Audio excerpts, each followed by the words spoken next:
U.S. Secretary of State Antony Blinken arrived in Israel on Monday in the midst of some of the worst violence in months between Israelis and Palestinians, and called on both sides to tamp down the bitter tensions. It's the responsibility of everyone to take steps to calm tensions rather than inflame them, to work toward a day when people no longer feel afraid in their communities, in their homes, in their places of worship. Last week, a Palestinian gunman opened fire in Jerusalem, killing 7 Israelis.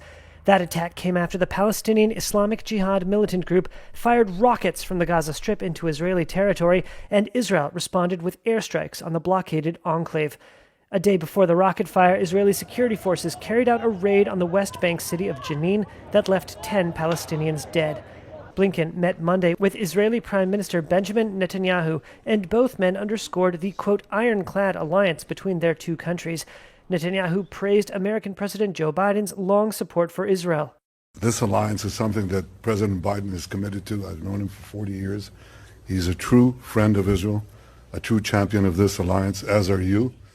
But Blinken also affirmed the U.S. administration's support for a negotiated two-state solution to the Israeli-Palestinian conflict, which would create a Palestinian state in territories captured by Israel in a 1967 war, a message Netanyahu may find hard to swallow. President Biden remains fully committed to that goal. We continue to believe that the best way to achieve it is through preserving and then realizing the vision of two states. As I said to the Prime Minister, anything that moves us away from that vision is, in our judgment, detrimental to Israel's long-term security and its long-term identity as a Jewish and democratic state. Netanyahu has long disdained resuming direct peace talks with Palestinians, and his new hardline government includes partners who oppose Palestinian statehood. Further complicating efforts at negotiations, Palestinians are politically divided between Palestinian Authority leader Mahmoud Abbas, who favors diplomacy, and rival Hamas Islamists, who are sworn to Israel's destruction. The last round of U.S.-sponsored talks on founding a Palestinian state alongside Israel stalled in 2014. Blinken was due to meet Abbas on Tuesday. It was a stunning allegation, even by the roller coaster standards of Donald Trump's presidency, that Trump as a candidate had dispatched his personal attorney to pay hush money to an adult film star in order to keep quiet about an alleged sexual affair years earlier. Now, a Manhattan prosecutor may be presenting evidence to a grand jury, a major development in a case that had been thought all but closed and could lead to criminal charges against the 45th president. That's according to a report Monday in the New York Times. The X-rated performer, who goes by Stormy Daniels, was paid $130,000 by Trump attorney Michael Cohen shortly before the 2016 election in exchange for keeping quiet about what she says was a sexual relationship with Trump. Trump denies having an affair with Daniels and told reporters he knew nothing about the payment.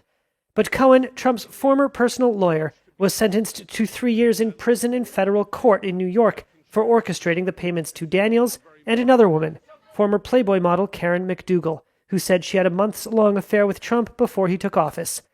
Federal prosecutors did not charge Trump, but the indictment against Cohen referred to Cohen acting on behalf of Individual 1.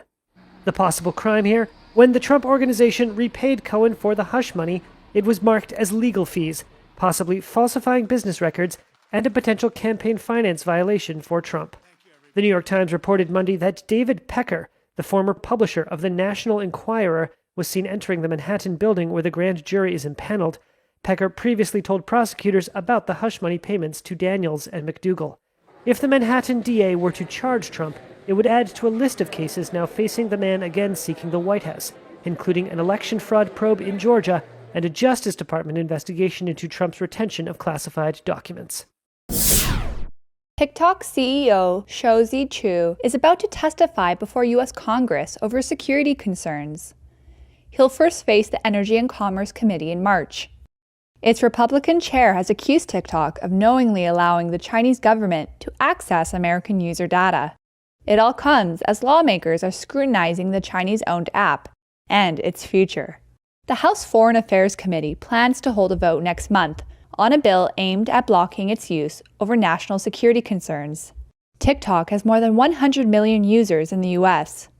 It's tried to reassure Washington for years that its user data can't be accessed and that its content can't be manipulated by the CCP. but lawmakers have demanded more information. They want to know its impact on young people and details on potential sexual exploitation of minors on the platform. TikTok confirmed on Monday Chu will testify. They said they, quote, welcome the opportunity to set the record straight.